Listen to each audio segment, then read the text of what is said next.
আরে ছেলে পেলে প্রেম করার সময় বান্ধবী এমন একটা ডায়লগ মারিয়ে দেয়, বুঝছেন? এমন ডায়লগ, শোনো এই স্বপ্নপুরের আকাশ সাক্ষী, স্বপ্নপুরের বাতাস সাক্ষী, স্বপ্নপুরের ফুল ফল সাক্ষী, আমি তোমার তুমি আমার।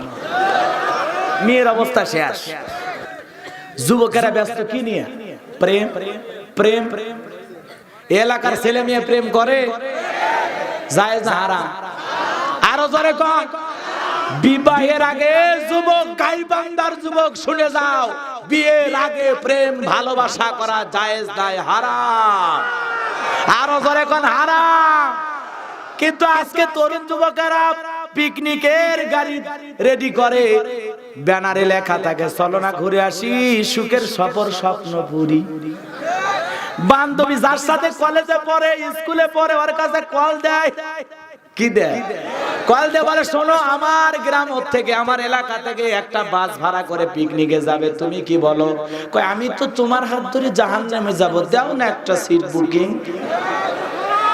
এই যে ছেলে মেয়ে চলে গেল, মা মনে করে মার কাছ থেকে আবার বিদায় নিচ্ছে, মা আমার আজকে ওই যে কলেজের কিছু বন্ধু বান্ধব যাবে, তো তাদের সাথে একটু স্বপ্ন পড়ে গেলাম। মা বলতেছে যাও মা, দেখে শুনে যাও, কোনো সমস্যা নাই। তুমি কোন ছেলের সাথে যাচ্ছ? বলে আমার সাথে পড়াশোনা করে। মা কিন্তু খুব লাজুক ছেলে, ও আমার বন্ধু হয়। কি নাম? বলে রুবেল। তো শোনো, এই পিকনিকের থেকে ঘুরে আসলে রুবেলকে একটু বাসায় নিয়ে আসবে। আমারও তো কলেজে পড়ার সময় অনেক বন্ধু বান্ধব ছিল, নিয়ে এসো, ওকে আমি ফ্রি করে দেব। কথা কন না কে? এখন ওই রুবেলক নিয়ে ঘুরে বেড়াচ্ছে। রুবেলক নিয়ে আসছে যখন দরজায়, তখন ওই মেয়ে পরিচয় করে দিচ্ছে, মা এই সে আমার সেই বন্ধু রুবেল। তখন বলতেছে এই শোনো, তুমি নাকি শরম করো, তুমি এত লাজুক কেন? এই যুগের ছেলেরা এরকম শরম করলে চলে? কলেজে তো আমারও বন্ধু বান্ধব ছিল, একটু ফ্রি হতে পারো না? আমি তোমার আন্টি, আসো তোমরা ভিতরে বসে গল্প করো, আমি তোমাদের জন্য চা কফি দিচ্ছি।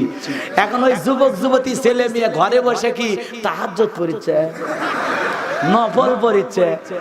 কথা কন না কে? কথা কন না কে? ওরা কিসের গল্প করবি রে?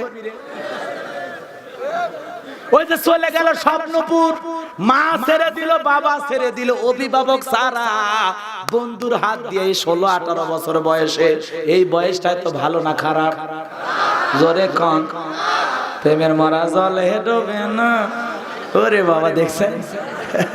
ভালোই বোঝেন, এটা হলো প্রেম করার বয়স। যুবক যুবতী, এই যুবক যুবতী নষ্ট হয়ে যায় এই বয়সে। কথা কন।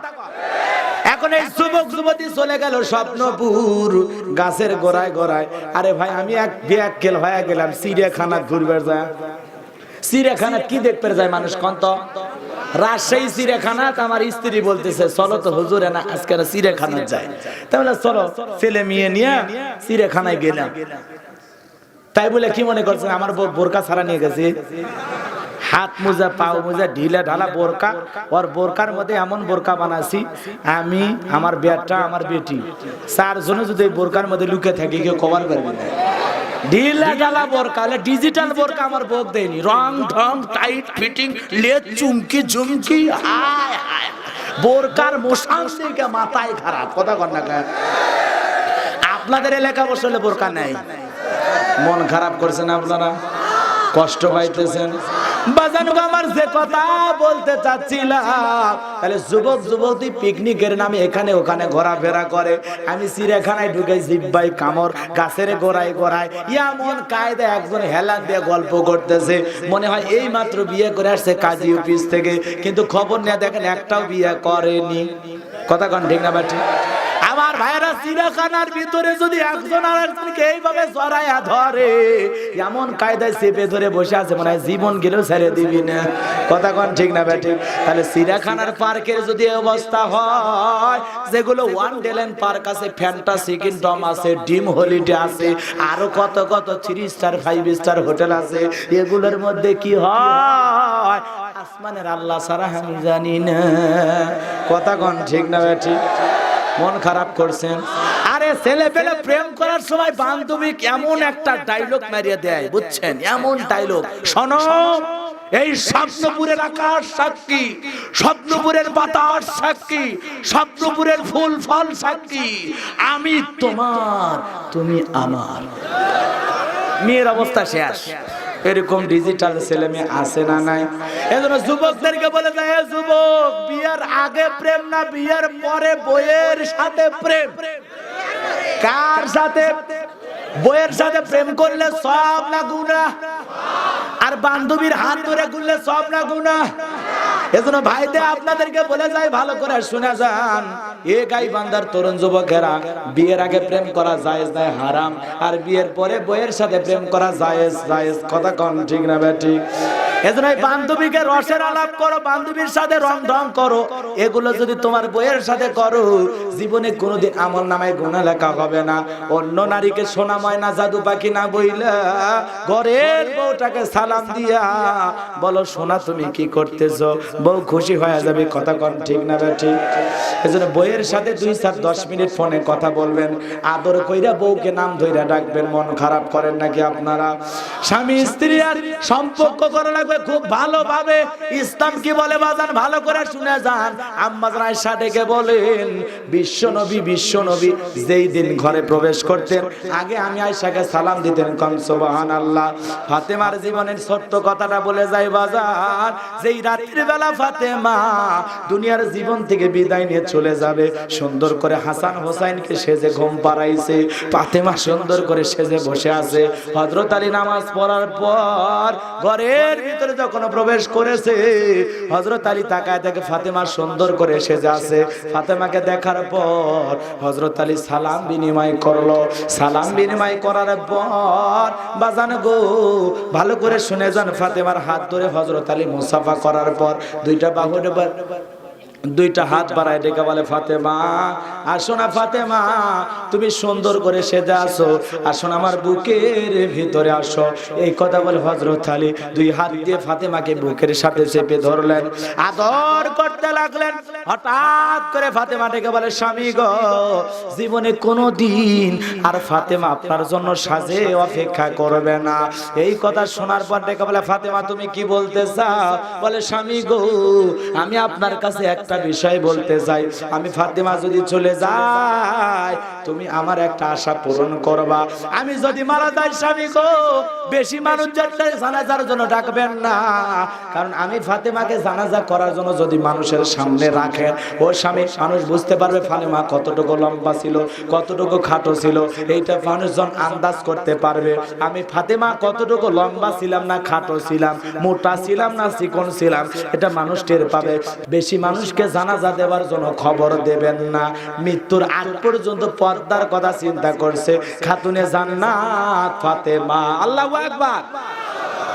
আমাদের মা বোন কি এত পর্দার কথা চিন্তা করে? কথা কান না কেন? এই আপনারা কি মন খারাপ করতেছেন? আমার সাথে কষ্ট পাচ্ছেন? একটা বাজলে শেষ করে দেব, কোনো টেনশন নাই। আমার ভাইরা তাহলে ভালো করে শুনে যান, চলবে তাহলে চলায়া যায়। এদিক শোনেন, আপনারা কি কথা যে আপনারা এই যে আপনারা যারা বসে আছেন, আমি আপনাদেরকে অনুরোধ করে বলতেছি, এই যে ওলেও হারাম, বা ওলেও হারাম রে। মমতাজ শাহজাহান জেলে করছে, সব হারাম, সব হারাম, সব হারাম। ও ওলে ঘটনা শুনবে, বলতেছে ও তাহলে আগের গুলো বলে শেষ করি নাকি? কোন আগের গুলো বলে শেষ করবো নাকি ফাতেমার কথা বলবো? ভালো করে শুনে যান ভাইয়েরা আমার, ভালো করে শুনে। হযরত আলী ডেকে বলে, বিবি রে, তুমি এই কি কথা বলো? তুমি যদি চলে যাও আমি আলীর কি হবে? আমাকে ভালোবাসার মানুষ তো দুনিয়াতে থাকবে না। আমার হাসান আর হোসাইন কাকে মা মা বলে ডাকবে। এই কথা শোনার পর ফাতেমা ডেকে বলে, স্বামী গো, আসলে যেতেই হবে, দুনিয়াতে কেউ থাকবে না। আমার বিদায় মুহূর্তে আপনি এই কাজটা করবেন। হযরত ফাতেমা ডেকে বলে, স্বামী গো, এই কথা কেন বললাম আপনি কি জানেন?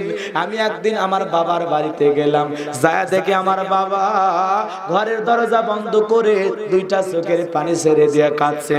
তখন আমি ডেকে বললাম, বাবা গো আপনার কি হয়েছে, আপনি কেন কান্নাকাটি করেন? আমার মা খাদিজার কথা কি মনে পড়ে গেছে নাকি আপনার চাচা আবু তালেবের কথা মনে করেছে? বিশ্বনবী ডেকে বলে, মা ফাতেমা তোর মার কথা মনে পড়ে নাই, আমার চাচার কথা মনে পড়ে নাই। আমাকে যখন মেরাজ করার জন্য মা জান্নাত দেখানো হলো, মা জান্নাত দেখার পর দিলটা আমার খুশি হয়ে গেল। ও মা জান্নাত দেখার পর হৃদয়টা আমার ভরে গেল। মা জান্নাত দেখে আমি হইলাম খুশি, দোয়া করলাম বেশি, আমার গুনাহগার উম্মত যেন হয় জান্নাতি বেশি বেশি। কিন্তু মামাকে যখন জিবরাইল জাহান্নামে নিয়ে গেল, মা জাহান্নাম দেখার সময় আমি তাকায়া দেখলাম জাহান্নামের ভিতরে নারীদের সংখ্যাই বেশি। কার সংখ্যা বেশি? মা বোনেরা ভালো করে শুনে যান, মা জাহান্নামের ভিতরে নারীদের সংখ্যাই বেশি। নবীজি ডেকে বলে, মা আমি তাকায়া দেখলাম এক শ্রেণীর মহিলার পা থেকে মাথা পর্যন্ত চুলের মুঠি ধইরা এমন ভাবে জাহান্নামের আগুন জ্বালানো পোড়ানো হচ্ছে, বা মহিলার চিৎকারে মানে আসমান জমিন ভেঙে পড়বে। ও মা মহিলা জাহান্নামের আগুনে জ্বলতেছে আর শরীরটা মানে থকবক করতেছে গরম পানির মতো। মা আমি একবার তাকাইয়া ওদের চিৎকার শোনার পর আর তাকাইতে পারলাম না। আমি তখন জিবরাইলকে ডেকে বললাম, ভাই জিবরাইল এই নারীদেরকে কেন জাহান্নামের আগুনে পোড়ানো হচ্ছে, কারণটা কি? জিবরাইল ডেকে বলে, হুজুর এই সমস্ত নারী তো তারা যারা দুনিয়াতে মাথায় কাপড় দিত না।